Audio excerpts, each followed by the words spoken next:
sortez tout juste de cet entretien avec Manuel Valls, que le Premier ministre s'est montré ouvert. Va-t-il lâcher du lest dans cette négociation, à votre avis? Écoutez, ce que le Premier ministre indique, c'est ce qu'il indique hier dans un journal qui sort le dimanche, comme ce qui est indiqué depuis quelques jours. Il dit « Je suis prêt à bouger, à améliorer sur quelques points les prud'hommes, les licenciements économiques, le forfait jour », ce qu'on savait déjà les uns les autres. Moi, ce que j'ai dit au Premier ministre, c'est qu'on avait une contradiction de fond qui traverse tout le projet de loi.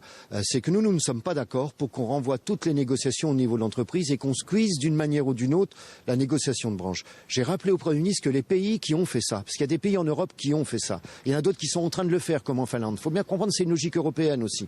En Espagne, pays qui lui est cher, en quelques années, le nombre de salariés couverts par les conventions collectives est tombé de 12 millions à 7 millions. Voilà, je dis, est-ce que vous voulez que demain, il y ait moins de salariés couverts par les conventions collectives? Un peu surpris. Donc, il y a une logique de fond que l'on conteste. Et après, j'ai décliné sur toute une série de thèmes les conséquences de cette logique. Les salariés vont être percutés sur les durées du travail, sur les heures supplémentaires, sur la médecine du travail, sur les astreintes, les heures d'équivalence, etc. C'est le retrait pur et simple, sinon c'est le bras de fer dans la rue pour Force ouvrière. Moi, je dis au gouvernement qu'un report, c'est pas satisfaisant, qu'un jour, c'est pas bon. Il faut tout remettre à plat. Nous, on est prêt à discuter, mais on remet à plat. Et d'abord, il n'y a pas eu beaucoup de concertation avant. Et une remise à plat, ça signifie qu'on n'a pas de calendrier.